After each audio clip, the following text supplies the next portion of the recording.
Good evening. Thank you for being here and welcome to tonight's candidate forum for the November 5th general election. I'm Dr. David Rowland Finley and it's my pleasure to serve as president here at the college. As the host venue, please allow me to share just a bit about North Central. Founded in 1958, North Central proudly celebrates 66 years of serving the residents of Emmet County and learners from all across the tip of the mitt and beyond.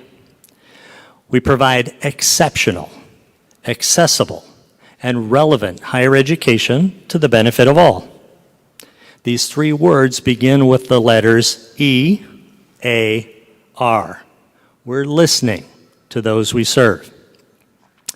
Did you like that? Our aim is to prepare students of all ages for the opportunities found in a diverse, dynamic, and increasingly interconnected world. This education yields workforce talent for area employers, and it ultimately contributes to the economic health and well-being of our region. So, North Central is on the move. Here are just a few exciting updates. Our dormitory, just behind us this direction, is bursting at the seams with nearly 150 residents this fall. There's now a waiting list to live on campus each semester. We have nearly 5% more students enrolled this year than last, with 12% more full-time students, right? Students are fully engaged in their learning. We've successfully launched intercollegiate athletics, fielding teams in volleyball, men's and women's basketball, men's and women's cross country, and esports, digital gaming. In fact, our volleyball team is 13-5 on the season. So come out and watch a match and cheer for your North Central Timberwolves. Finally, our new fast track offerings are providing just the right amount of training to meet dire workforce talent needs throughout the region in areas like medical assisting, bookkeeping, dental assisting, and welding. What's more, we now offer a 1 calendar year practical nursing certificate. This complements our renowned associate degree program in nursing that leads to registered nurse licensure. We are among the best nursing programs in the state with a perfect first-time licensure pass rate in 2 out of the last 3 years. In early 2025, we'll begin phase 2 of our Career and Technical Education Enhancement Project. This effort will further elevate educational opportunities important to Northern Michigan, allowing the college to better support the quality of life in this place we all call home. Let's take just a minute to celebrate our North Central Michigan College alumni in the audience. Would those present who are North Central grads stand and remain standing? Wonderful. Keep standing for a second. Now, let's see how far we can go with this. With those who attended even just a class or two, or if you know someone who attended or graduated from North Central, please stand. I want to get most everybody in this room on their feet. All right, another round of applause. You may be seated. We could keep going, of course, thanks to all who attended and support the learning opportunities at North Central. So our college team, working with community members, local businesses, and elected officials, among many others, seeks to make Northern Michigan the very best place possible to live, work, learn, and play. In fact, that's what tonight's candidate forum is all about. North Central is pleased to continue its long-standing partnership with the Petoskey Regional, Charlevoix Area Chambers of Commerce Governmental Relations Committee. Whew, that's a long one, right? We got it right. By serving as the host venue for this event. What's more, we look forward to hosting other important conversations around childcare, transportation, housing, workforce talent as the community's convener. This too is part and parcel of our mission. So, we now move from the informal meet-greet portion of this event to the candidate forum for those seeking to represent Michigan's 1st Congressional District and the state's 107th House District. I extend a special thanks to Sarah Van Horn from the Charlevoix Chamber, Nikki Devitt from the Petoskey Chamber. These two individuals will introduce the candidates, explain the format, and I think Sarah's carrying that ball tonight. North Central's outstanding political science professor, Scott LaDour, and students to stage left, my right, will also play a key role in tonight's forum. I'm also pleased to share that tonight's event will be live streamed and recorded so that we might reach an even larger audience of those unable to attend in person.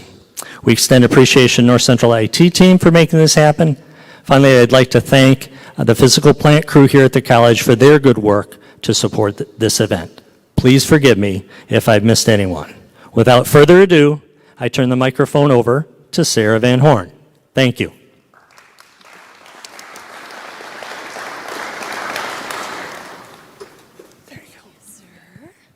All right, thank you for being here. Thank you again to the college and the team. Dr. Finley mentioned the live stream. The live stream of our primary forum had over 600 views last time I checked, and that was about a month ago. So the live stream is very important, and we're very excited that the college has that capability and that their team has set it up. So we appreciate that. As Dr. Finley said, I am Sarah Van Horn. I'm the president of the Charlevoix Chamber of Commerce. I'm joined by Nikki Devitt, president of the Petoskey Regional Chamber of Commerce. And I'm going to start by giving a quick introduction for the forum. Our Chamber's Government Relations Committee looks forward to hosting this event each election cycle to give our residents and business owners a chance to hear directly from the candidates on some of the issues facing our area. The questions were created in collaboration by the committee and will be asked by our forum moderator, Scott LaDour, professor of political science at North Central Michigan College, and some of the students from his class.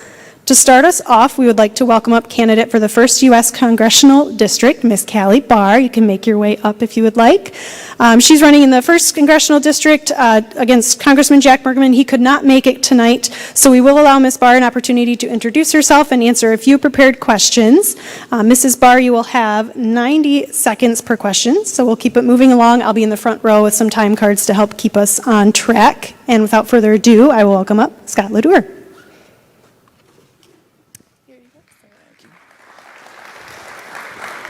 Thank you, Sarah. Just want to make sure that that microphone is on. Oop. I'm pushing on. Yeah. There we go. Give it a minute. There we go. All We're live. The tech works. We got it. Okay, so we want to thank Callie Barr for being here tonight, and we'd like to give her a few minutes to make an opening statement, and then we have some questions, and then give her a chance to make a closing statement. So I'll give it to you, Callie, for a couple minutes for an opening statement. That's great. Thank you so much. So my name is Callie Barr, running for Congress here in Michigan's 1st. Of course, we're super Michigander when we talk about our district because we use both hands. It's the entire Upper Peninsula, and it's the top third of the Mitten. I'm from this district, born and raised, grew up in Traverse City and Sheboygan. Sheboygan with a C, not an S, so right there below the bridge. My family goes back 5 generations there. I met my husband, Matthew, at Sheboygan Area High School, same high school my parents met and got married out of, and my grandparents.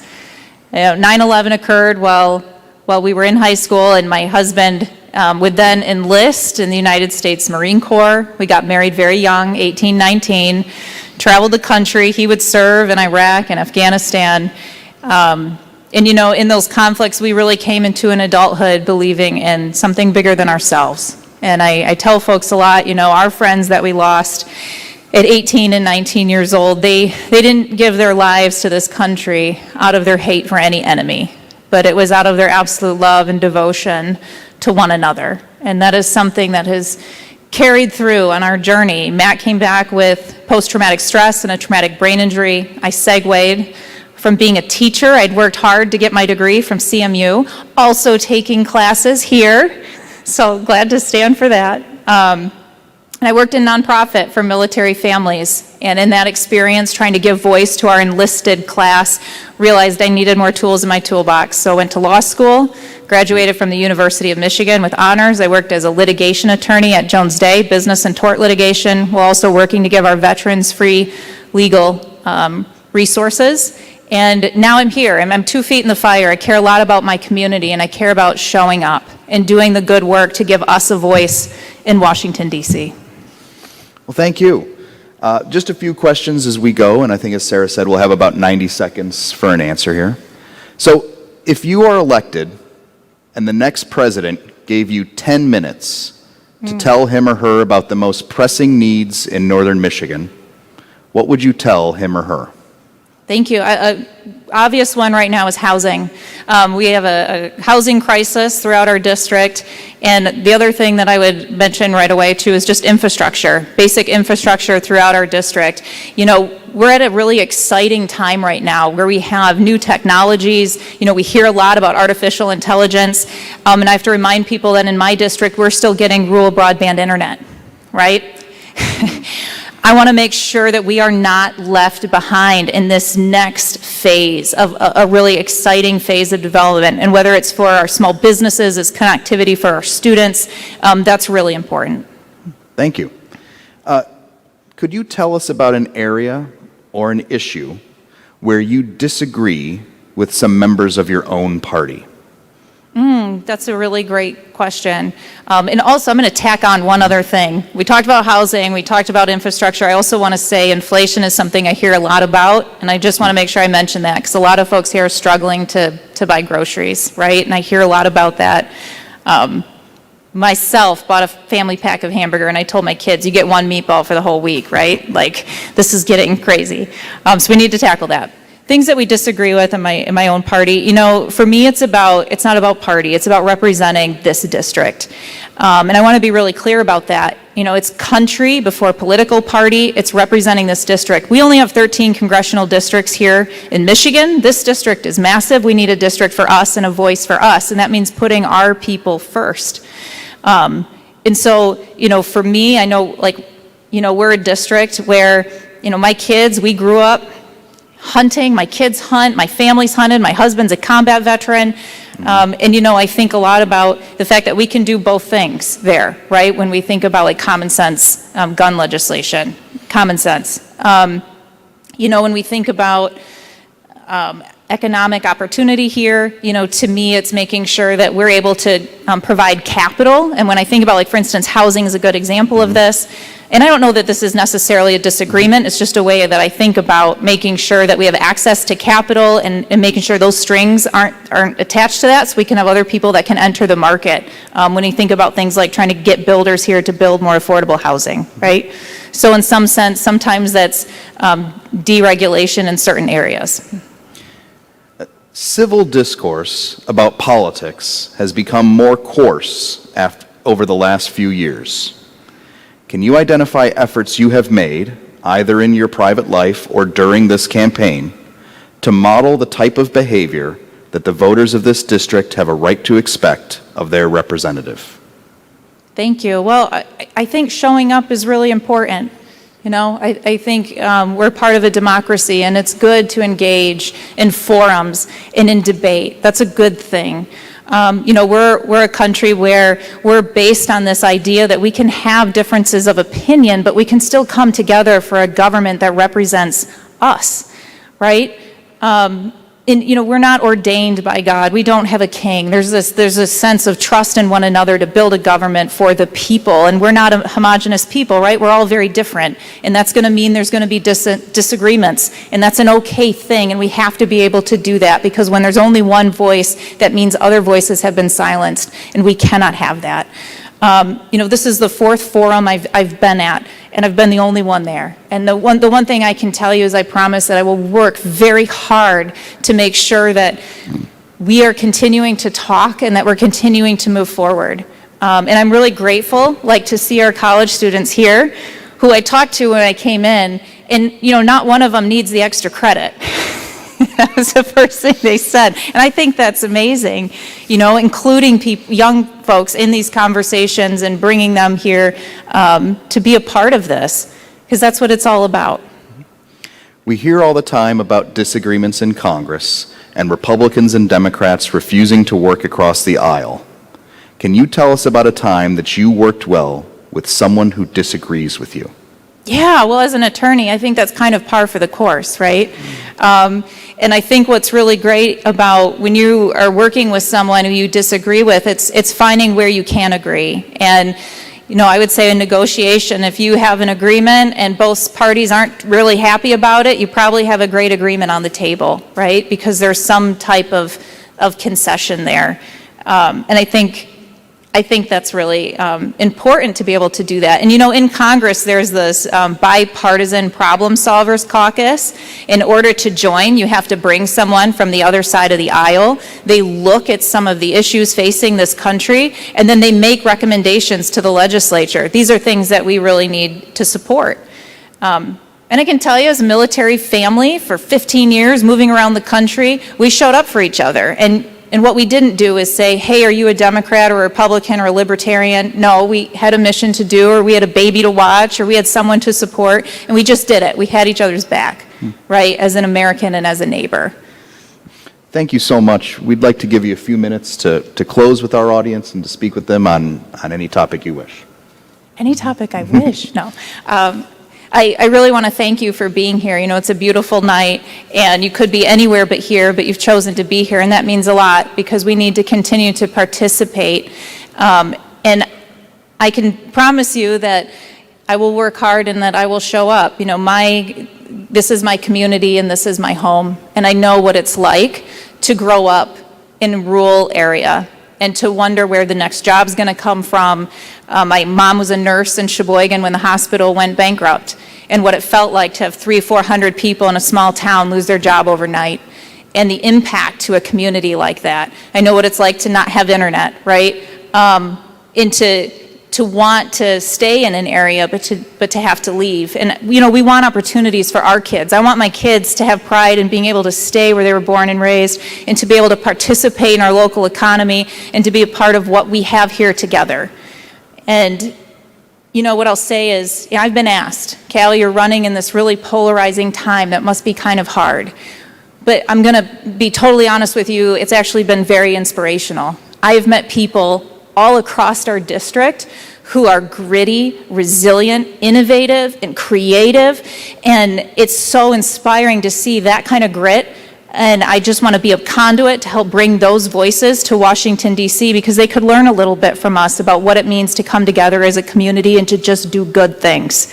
I've met business owners in the western end of the UP that are making refined copper out of wires that you just throw away. We've got people starting breweries, we've got tech startups, we've got all kinds of really cool, innovative things here, and we want to support that. So I really want to thank you very much for giving me this time. And thank you to our students here. And please check out my website, it's callieforcongress.com. If you have any questions, reach out, support our campaign. Thank you. Thank you so much for attending tonight. Thank you. And we'll welcome up Nikki Devitt, the president of the Petoskey Chamber. Thanks.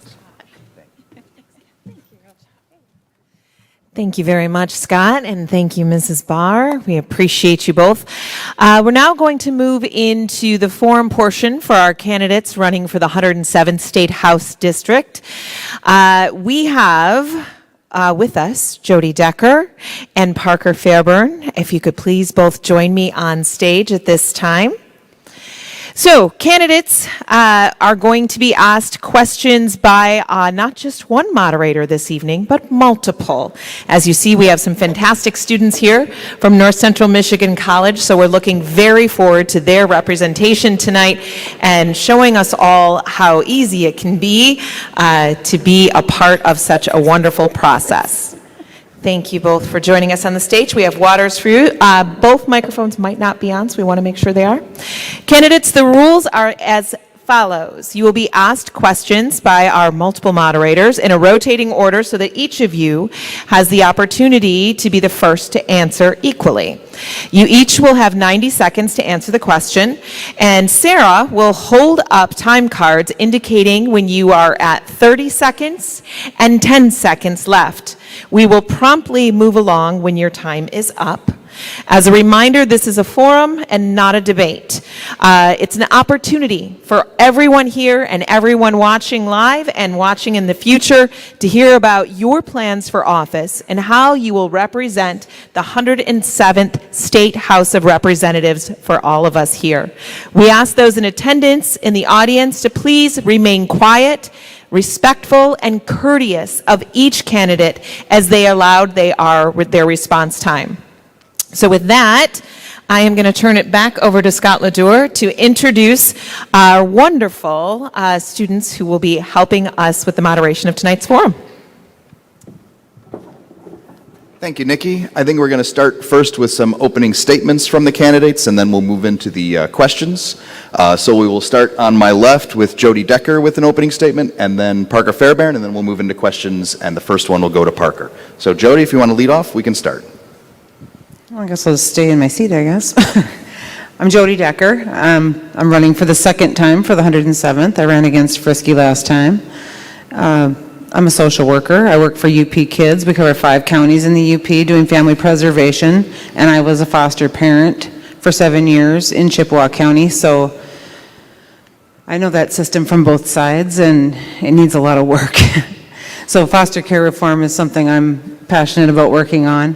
Also, my degree is criminal justice. I didn't go here, but I went to Lake Superior State University, and so criminal justice reform is another thing I would like to work on. And our corrections officers are screaming for help right now because they're so short-staffed. So that's something that needs to be ASAP. The other thing, though, that I've noticed, like, especially up in the UP, because this is a big district, it's 2 counties below the bridge, 2 counties above the bridge, and a bunch of islands. We need more services brought up to us. We have to travel a long distance for specialty doctors or just to get to doctor's appointments. If you're in, you have to go to Marquette or Grand Rapids or Ann Arbor. A lot of people don't have driver's licenses or can't afford a car or whatever it may be, and they need medical transportation. So just bringing more services up to our area is something I think we need to work on. I am a single mom.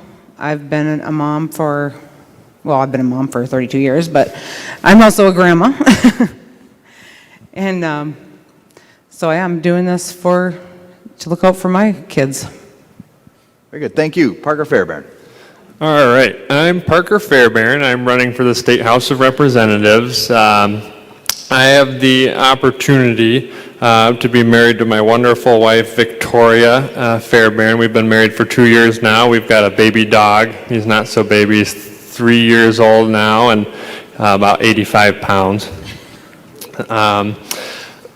I'm running conservative Christian Republican, and I'm really hoping not just to be your state representative after November, starting in January, but an advocate for this district and a cheerleader for this district. I think it's exactly what we need. We need someone who's going to actually care about the district and do things that are impactful for the district, whether it's getting state funding, which I'm sure we'll be talking about later tonight. But at the end of the day, I'm a 5th generation Northern Michigander here. My family's been in Emmet County for 5 generations, a family business in Alanson since 1895. So our roots run deep here, and we've got a real commitment to this place. So I look forward to answering the questions. I want to thank Nikki and Sarah from the Chamber for all you do for our community and helping set this forum up. Scott and Dr. Finley, thank you so much for the host venue. Look forward to answering the questions. Thanks. Thank you. So we're going to bring some students up here to ask some questions. All wonderful. All don't need the extra credit, but that's good. So we're going to have Zach Mendel come up first. He's going to ask a couple questions. The first question will start with Parker and then Jodi.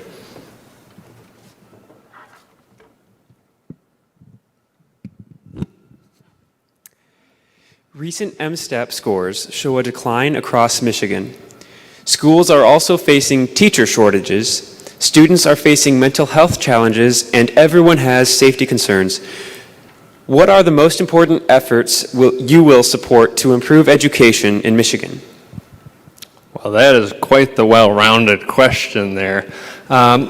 Education, I think that's a really important one. I mean, you had the spring budget get approved, rammed through, but you had Democrats got $300 million in our education system, which I think is totally ridiculous. So Republicans are going to be for the teachers. We're going to be for the education system and getting dollars to our school districts, our public schools. I mean, you look at the 107th district, 92% of our students attend public schools. So I'm going to be an advocate for our public schools up here, but we want to make sure our kids have the choice. A couple other things you mentioned, safety, I believe you mentioned in schools as well.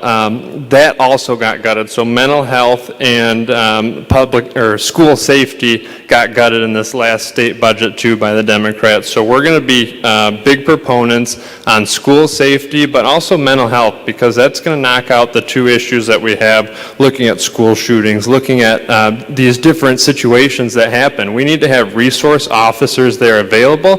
We need to have our psychologists and our helpers in these schools available too for these students who need help. So I'm going to be an advocate for our education system wholeheartedly.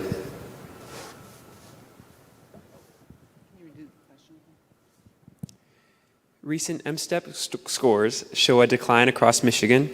Schools are also facing teacher shortages, students are facing mental health challenges, and everyone has safety concerns. What are the most important efforts you will support to improve education in Michigan?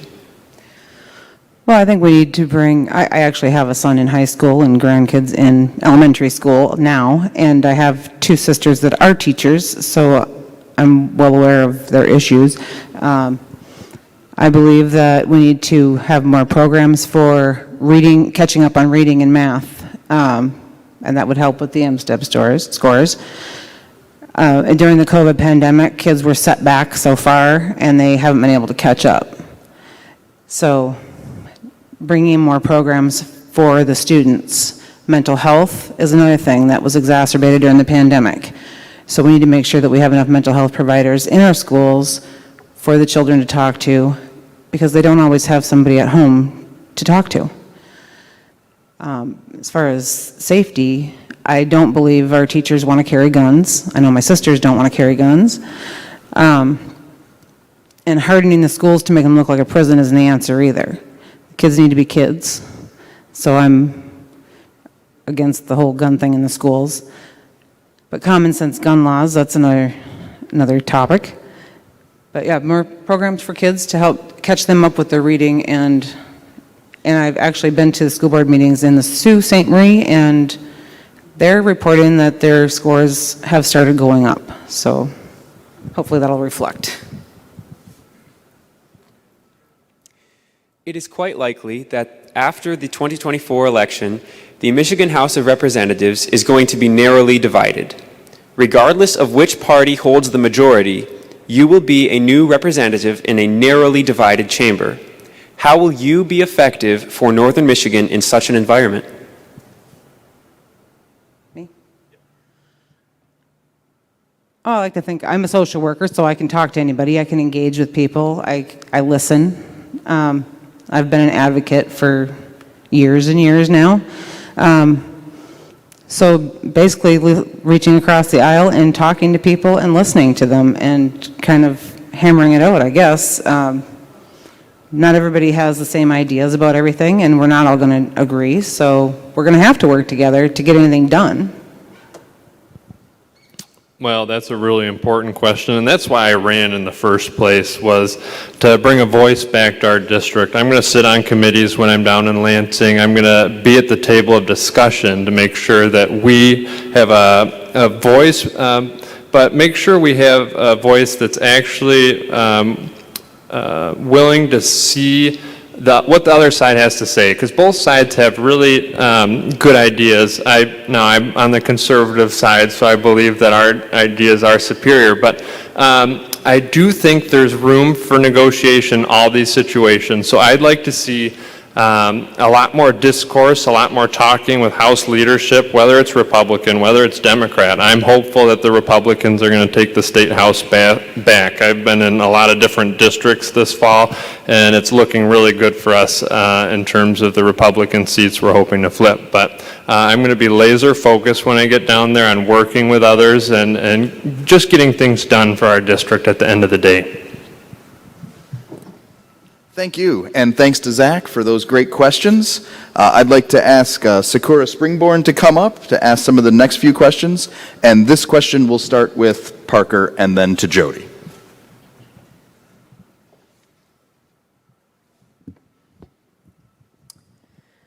The Michigan Supreme Court recently issued an opinion which will affect wages for tipped workers and paid time off for employees. The legislator has only until early 2025 to adopt rules and regulations to clarify the terms of this ruling. What would you bring to this debate, and what do you think is the best path forward for Michigan workers and employees? Well, this is such a pressing issue for our whole state. I mean, you look at this tip wage issue, for example. We'll touch that right now. And you're going to see 20% of businesses close right at the onset in February if this happens. Restaurants, you name it. Now, this is mostly going to affect restaurants, but our tipped workers, my wife did serving for a long time. This is detrimental to the restaurant industry, to the servers. I mean, there are a lot of people impacted by this. So I'm going to be at the forefront if this isn't solved by December. When I get in January, this is going to be something I'm going to be knocking on the door of. There's going to be a lot of questions to be asked, but we're going to be at the forefront in the Republican House majority, hopefully, at solving this issue and really moving the needle forward to possibly get even better legislation written than what was before. Well, I've actually been a tipped worker at one point in my life, and I've managed a small business that was a restaurant and bar, and we had tipped employees, and I'm hearing from people that they don't want the tips not taxed. They don't want to change because they feel that if they are getting minimum wage, then people are not going to feel like they need to tip them, and their wages will go down. And I can tell you as the manager, my employees made way more than I did with their wages and tips than they will if they're getting minimum wage or whatever the wage goes up to. So that's what I'm hearing from people. So I don't believe that we need to change it from how it's been. Plus, they don't get the, if they claim their tips, then they can get unemployment if it's a seasonal job. And in the UP, we have a lot of seasonal jobs. Both of you have lost political races in the past. What have these losses taught you? To keep going. I don't give up. Now, I don't know if I'll go a third time, but we'll see. Just to meet people, to just knocking doors has really been interesting. Meeting more and more people across a bigger area, the outlying areas. I've learned a lot about the islands. I've learned a lot about all the different parts of Emmet and Charlevoix County that I didn't know anything about. So it's just been interesting, yeah. Well, loss is sometimes the best teacher, and while I did lose in 22 in the primary, I saw it as a learning experience. I got to knock over 15,000 doors over the last 2 years now. We put a lot of time in, a lot of shoes were worn out in that time, but you got to meet a lot of really incredible people. You're in the back country in the UP and you're roughing it in your car. I mean, you're bouncing all over the place, and you meet these incredible people who love the life that they live, and it's totally different than the way I live, but it's spectacular. So that's I think one of the big ones, but strategy is the other thing. I learned so much from the first campaign, and I was able to bring that into the second campaign and win by historic numbers. So I'm looking forward to the next steps. We've got a general election now, and we're implementing the same strategies we did then. Bizarre weather seems to be the norm now. With Michigan with Michigan beginning to be looked at as the climate haven state, what policies would you advocate for to address the causes of and the effects of climate change and the impact it has on migration to states like ours, as our member of the State House? Well, climate change is a really interesting issue that you mentioned. We do have pretty great weather up here in northern Michigan. Michigan as a whole, we have quite great weather. I'm we need to look at different energy options, that's for sure. I mean, we have petroleum, and I believe it's still the best.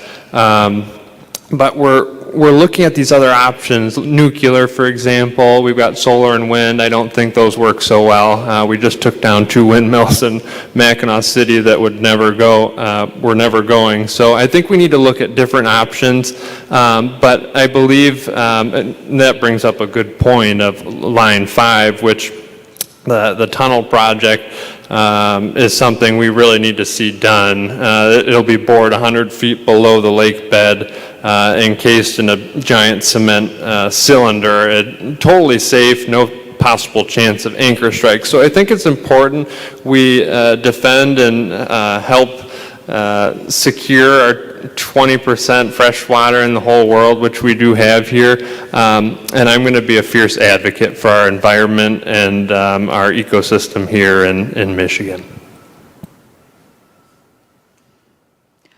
I think we are going to be a hot spot once people start moving back. They're going to want to get out of Florida for the hurricanes and the tornado alley, though they're saying tornadoes they're starting to hit Michigan now too, but not like in the southern states.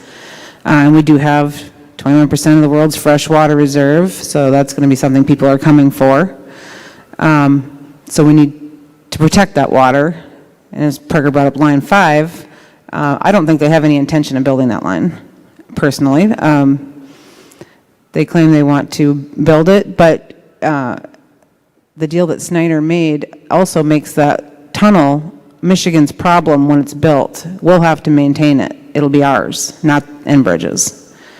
And that, I can't see that. They want the Mackinac Bridge Authority to take control of it, so that's going to raise our bridge fare.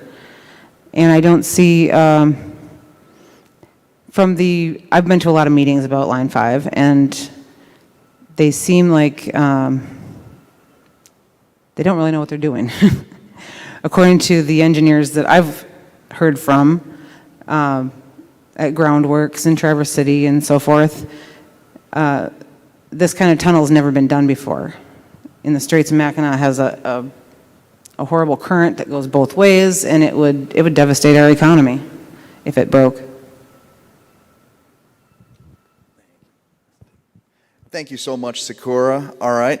For the next question, I'd like to invite up Gunnar Floyd, who will ask another question, and this will start with Jodi and then move on to Parker. Recent state budgets have reduced funding for the Pure Michigan Tourism Campaign. What is the role of state in promoting tourism, and how can we ensure that businesses in northern Michigan benefit?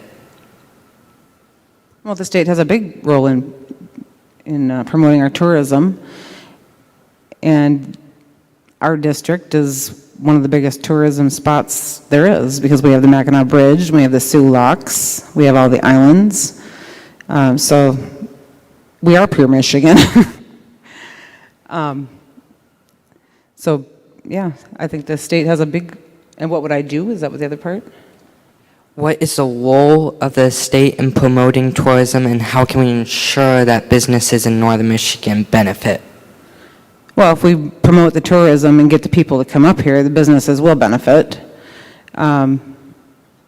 Just because people from out of town coming in, they're going to use restaurants, hotels, whatever's for any tourist spots that we have. So, yeah. All right, so you look at the Pure Michigan campaign, and it's really impressive. I mean, for every dollar that gets invested into the Pure Michigan campaign, $8 get generated in the economy from it. There's no program in the nation that is like that. So we need to do what we can to advocate for those dollars to get spent. But I also think the second part of that is we have a state rep who's able to speak with other reps, because you look Knuckles North, there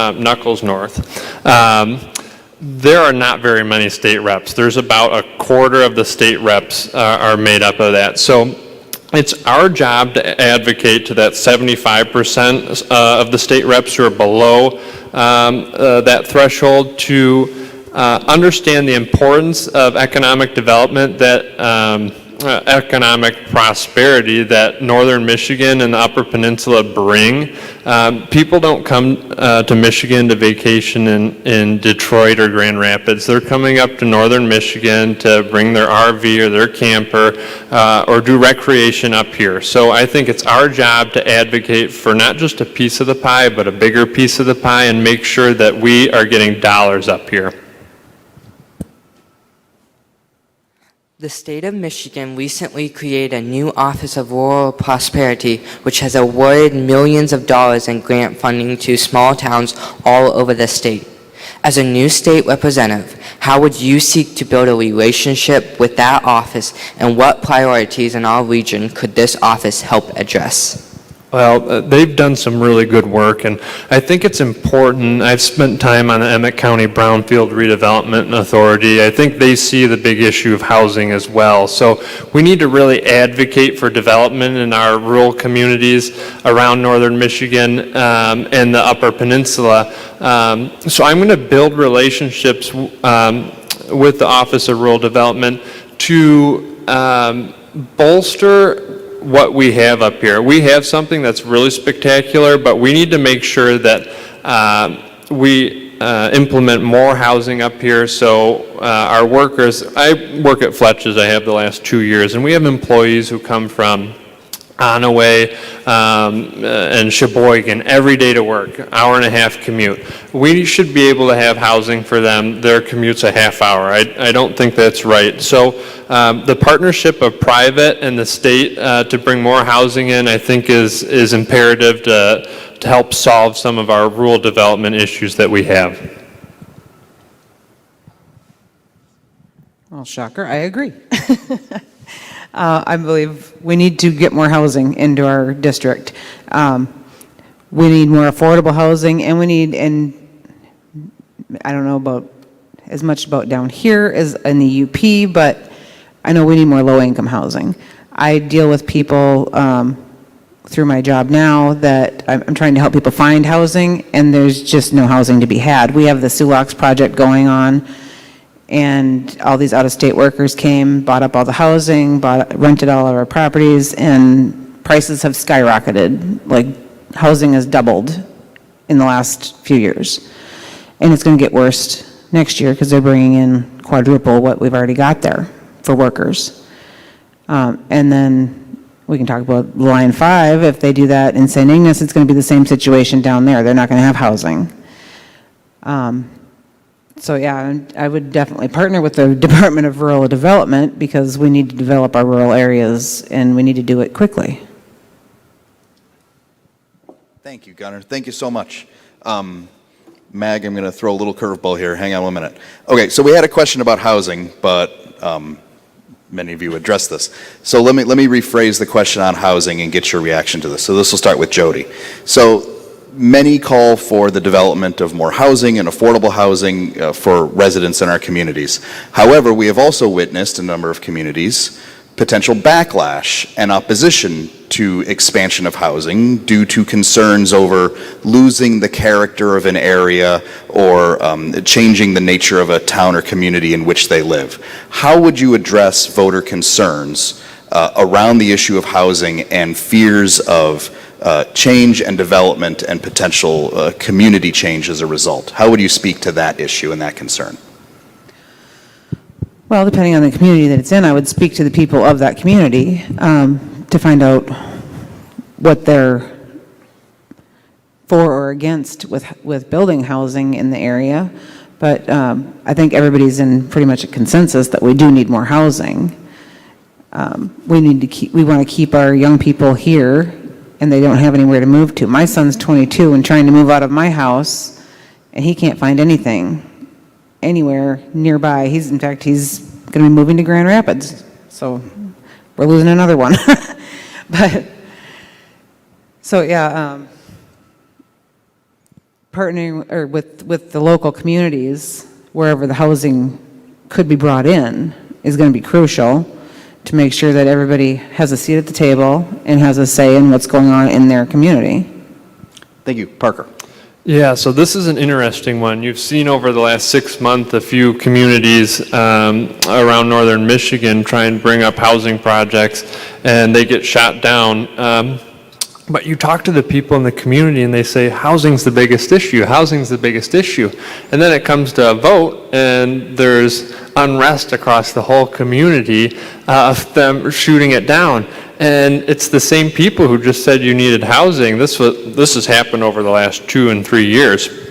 So I think location is a big thing when you're talking these projects. Some of them have been located too much in the downtown.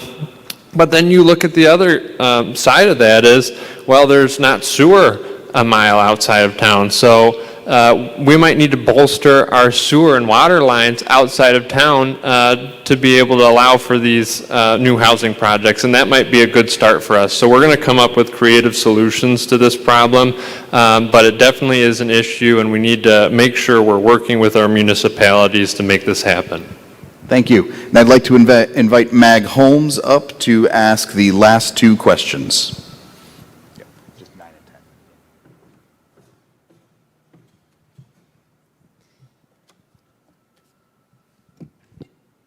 So this is a repeat question from our discussion with Ms. Barr, but we feel that the topic warrants equal attention. Civil discourse about politics has come more coarse over the last few years. Can you identify efforts that you have made, either in your private life or during this campaign, to model the type of behavior that the voters of this district have a right to expect of their representative? I think I start. It's super crucial that we're able to at least have discussions with people we disagree with. I think you see so many times you'll go on social media and people are just blasting the heck out of each other, and we're in campaign season and it's ever more apparent right now. We need to be able to sit down with people, have real discussions about real issues, and see where we agree on. You'll see down in Lansing, I had the opportunity to work down there for a brief stint, and you'll see Republicans and Democrats come together and talk on these issues, and they talk to each other like they're friends, and that's the way it should be. So when I get down to Lansing, I'm going to make sure that's the way I'm going to legislate, and that's going to be the kind of person I am. It's not for me to not talk to someone I disagree with. I think this job requires so much more than that. So that's the kind of legislator I'm going to be. I'm going to have those tough conversations with people I disagree with, knowing that I might not be able to change their mind, but maybe give them a different perspective, and same to me. Well, during this campaign, I've gone door to door all over the district. Of course, can't reach everywhere, but I try. And I don't shy away when I come to a yard with a Trump sign in it. I go knock on the door and have a conversation. And I think that's what we need to do, is reach out to people that may not necessarily agree with us, because they have something to say, to put into the conversation that I may not know, and I might have something that they may not know, you know. So as far as anything else, I mean, personally, I've been trying to educate my kids about politics. They're getting sick of me. And my friends and family are all more engaged than they used to be since I decided to run, which is a good thing, because they were totally clueless. And yeah, just getting out and talking to people and meeting people that don't have the same background I do, and listening to what they have to say. Thank you. So what issues to you are flying under the radar or haven't been getting enough attention in this campaign?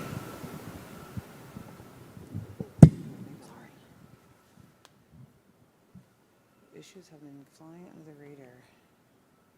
There are so many issues. I can't even think what one's flying under the radar, because I'm kind of honed in on everything I can get my hands on. Line 5, I think there's a lot of misinformation out there about that one. We don't get a lot of that oil. We barely get any of that oil.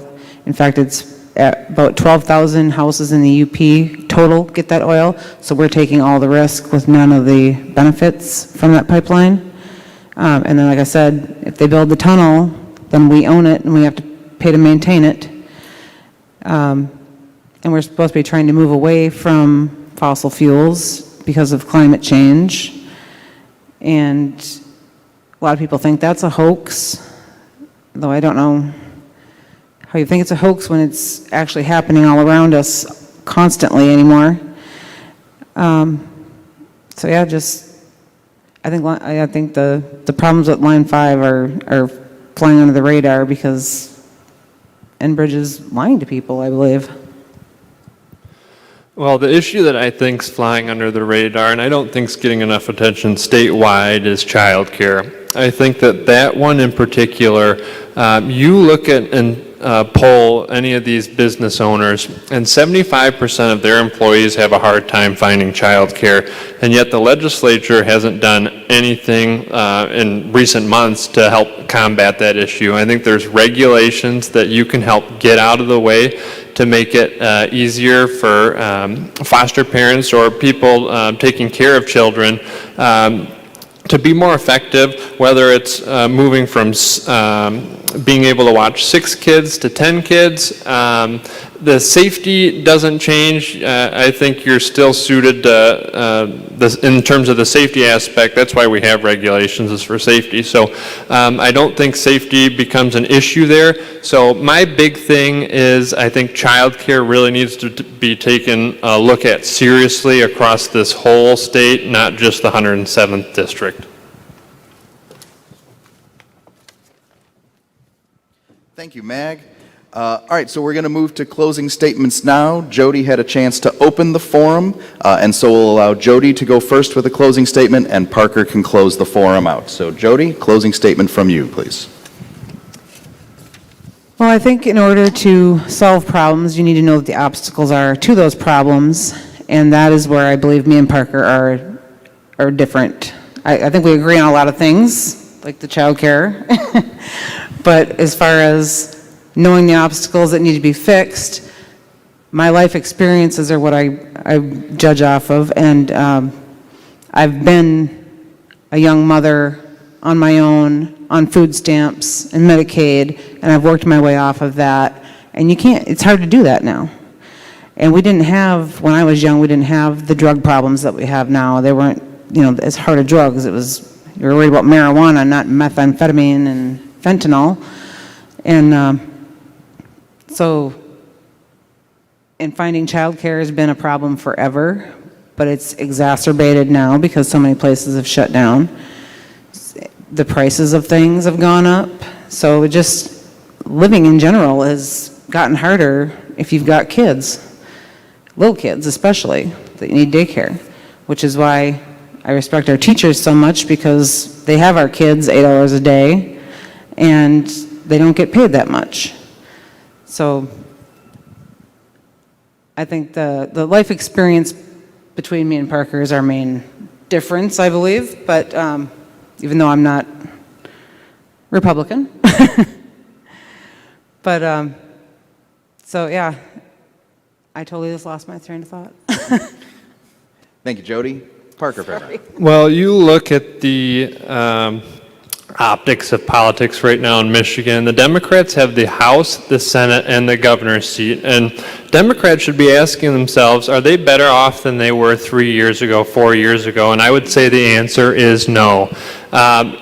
They should be able to solve these issues that aren't being solved right now. Democrats should be going to their state representatives, their senators, or the governor and saying, why aren't we solving the child care? We've got all the votes we need to make stuff happen, and they haven't been making anything happen. So it's time for change.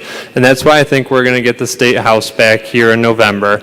I think we're going to have a lot of success come November statewide. And I'm really looking forward to the opportunity for change in our district, not just to have a state representative, but to have someone who's going to be a true advocate for this place, who's going to be a cheerleader, who wants the best for northern Michigan and the eastern upper peninsula. That's what I'm going to be. I'm going to be the person who wants what's best for northern Michigan and the eastern upper peninsula, and I hope I can earn your vote come November 5th. Thank you.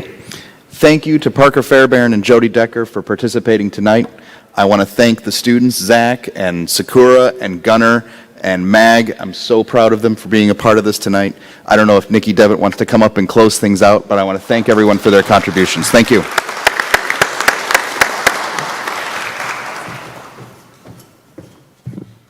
Thank you so much to our candidates. This does conclude our forum. We have to thank one more time North Central Michigan College for their partnership in this, and on behalf of the Charlevoix Chamber and the Petoskey Chamber, their venue services team, their IT team, Professor Ledour, and Zach Sakura, Gunner, and Mag were fantastic tonight. This is civility and great discourse in action, so please give them a round of applause one more time.